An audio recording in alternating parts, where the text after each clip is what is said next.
Alhamdulillahirrabbilalamin, kembali lagi di Fajar Berkah Pasti berkah.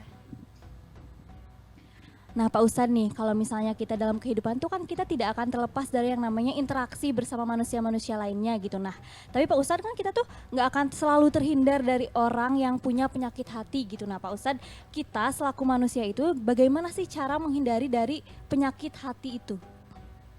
Baik, ketika kita berinteraksi dengan orang yang memiliki penyakit hati, tentu kan itu sudah merupakan karakternya seseorang.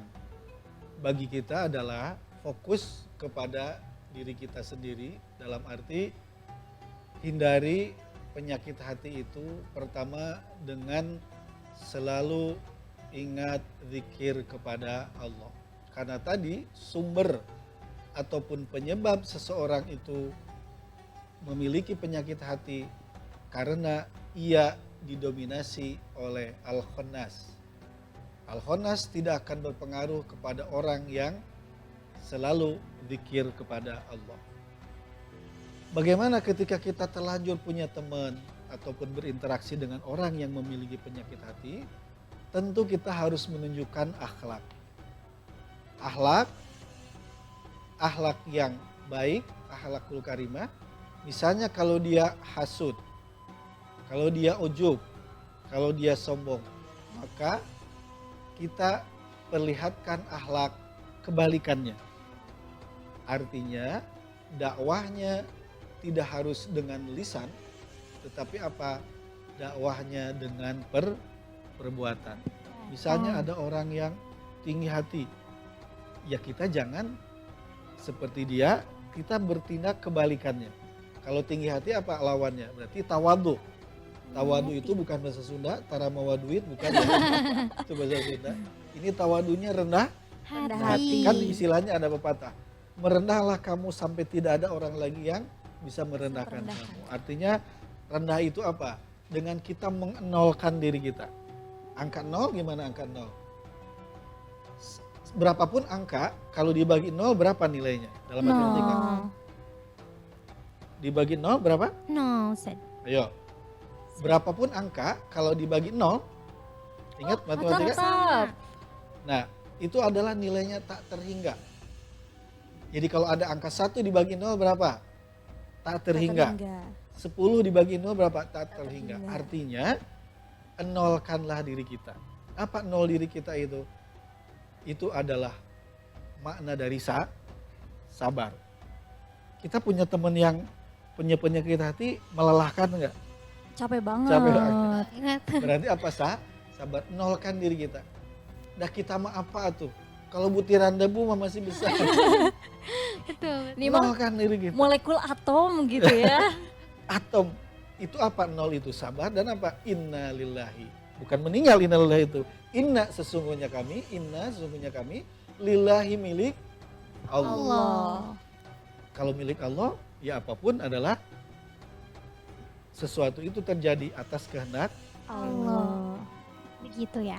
Nah Pak Ustadz, kalau ngomong-ngomong dari tadi kita ngomongin tentang penyakit hati nih. Nah bisa gak sih seorang itu, misalkan aku nih, aku tuh bisa punya penyakit hati yang banyak. Itu bisa gak Pak Ustadz? Ketika seseorang lagi-lagi tadi, hati itu, nah ada sebuah hadis Nabi Muhammad SAW, ala wa inna fil jasadi mudghatan.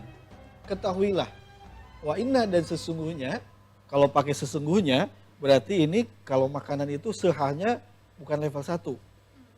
Kalau seblak level 1 biasa. Ya. Ini level berapa? Level 5 ya. Waduh, pedes banget ya Pak Ustadz. Artinya kalau Nabi sudah menggunakan kata-kata inna, sesungguhnya berarti ini serius.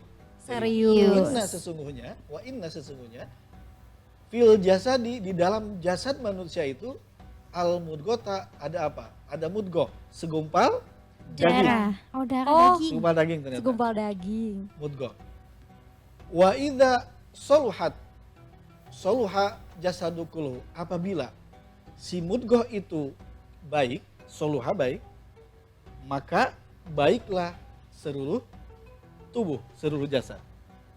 Wa idza fasadat, apabila si mudghoh itu jelek, Fasada al jasadu kulluhu, maka jeleklah seluruh Tubuhnya. Artinya di dalam manusia itu ada jasad, kayak apa? Ada mudghah. Nah, ketika mudghahnya baik, maka baiklah perangainya, baiklah tutur katanya, baiklah pikirannya, baiklah tindakannya. Tindakannya. Tetapi sebaliknya, ketika jelek, tutur katanya akan jelek nggak? Iya. Akan jelek. Bisa jadi tadi akan sombong, akan riya. Perilakunya akan jelek nggak? Bisa jadi ada hasad. Jadi kuncinya betul bahwa hati itu sebagai komandannya, pusatnya, maka jagalah hati. Kan ada ya. Jagalah Jagalah hati, hati. jangan Karena- kau nodai Pak Ustadz. Karena apa? Karena hati itu adalah sentralnya. Ketika hatinya baik, maka baiklah bersitan hatinya, ucapannya, perbuatannya, termasuk peranginya. Sebaliknya, ketika jelek, maka jeleklah. Kalau jelek kan meliputi berbagai sifat tadi yang jelek. Semua bisa jadi ada. Ya, itu hati na'udzu Dubillahi min dalik. Astagfirullah, ngeri banget ya Teteh ya. Iya. Tapi biasanya nih Pak Ustadz, aku tuh pasti aja kayak kalau misalkan nih tetangga beli mobil baru ya, ibu-ibu di rumah nih, pasti kita tuh iri Ustadz. Kamu Ya. mah Lihat, tetangga yang beli, kamu yang panas, Ya. gimana sih? nah Ustadz kan itu tuh hatinya harus dibersihin ya Pak Ustadz ya, dari yang kayak gitu. Nah ada nggak doa-doa atau apa gitu yang bisa membersihkan hati kita? Ya.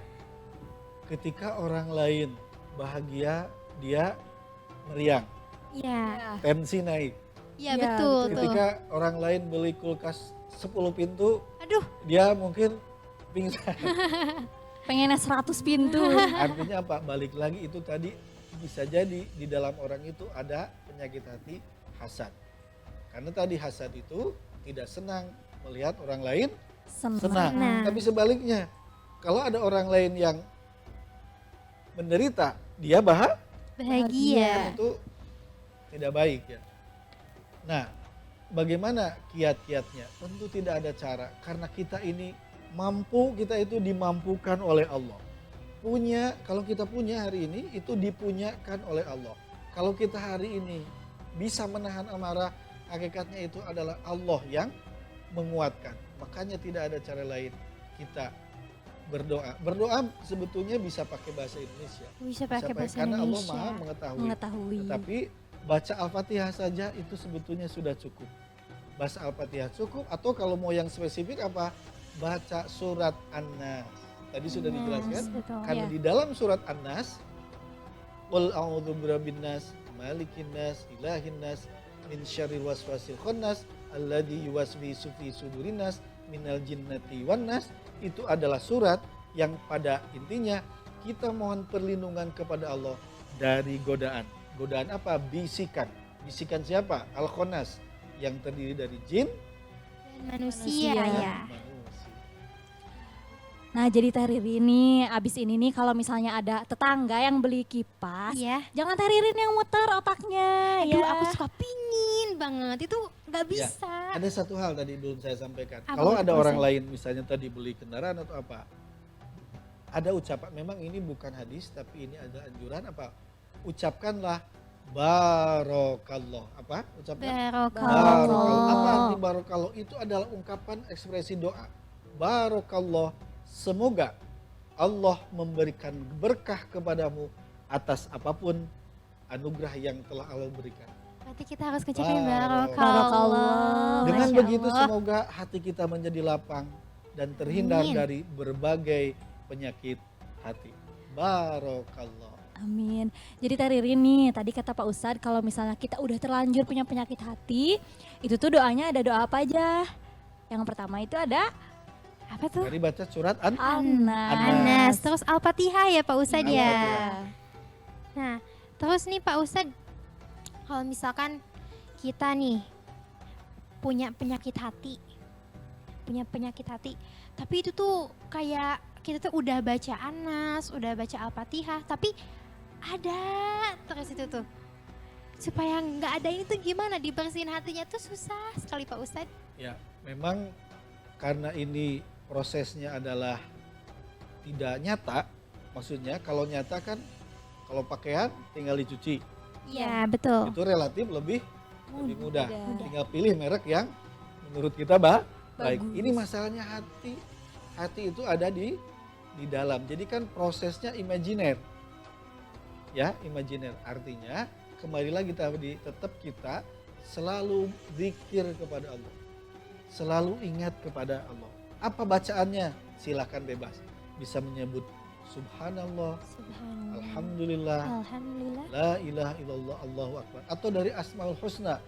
Ya Rahman, Ya Rahim. Apapun asma Allah, nama Allah kita sebut, maka semoga itu akan membuat hati kita menjadi tenang. Ingatlah, ala bidzikrillahi, dengan zikir kepada Allah, tatmainnul qulub, hati menjadi tenang. Tenang itu artinya semoga terhindar dari berbagai penyakit hati. Zikir kepada Allah. Allah. Nah Pak Ustadz, dari tadi kita ngobrolin soal di dunia terus nih, padahal kan kita tuh hidup di dunia itu tidak akan kekal. Nah apa sih dampak dari penyakit hati terhadap kehidupan kita nanti di akhirat gitu Pak Ustadz? Baik, kalau tadi kita berbicara kehidupan dunia, sekarang bagaimana kehidupan di akhirat? Ya, betul. Nabi Muhammad Shallallahu Alaihi Wasallam pernah bersabda, la yadkhulul jannata, tidak akan masuk surga man kana fi qalbihi mithqalu dzarratin min kibrin. Tidak akan masuk surga seseorang yang di dalam hatinya ada sebesar dzarrah dari apa? Al-kibri. Apa kibri? Al-kibri itu ada dua maknanya. Satu adalah batarul haqqi, menolak kebenaran. Ada kebenaran dari Allah, dia tidak mau. Dan yang kedua adalah Ghatmun nasi, merendahkan manusia. Jadi balik lagi itu tadi, kibri, al-kibri itu adalah penyakit hati.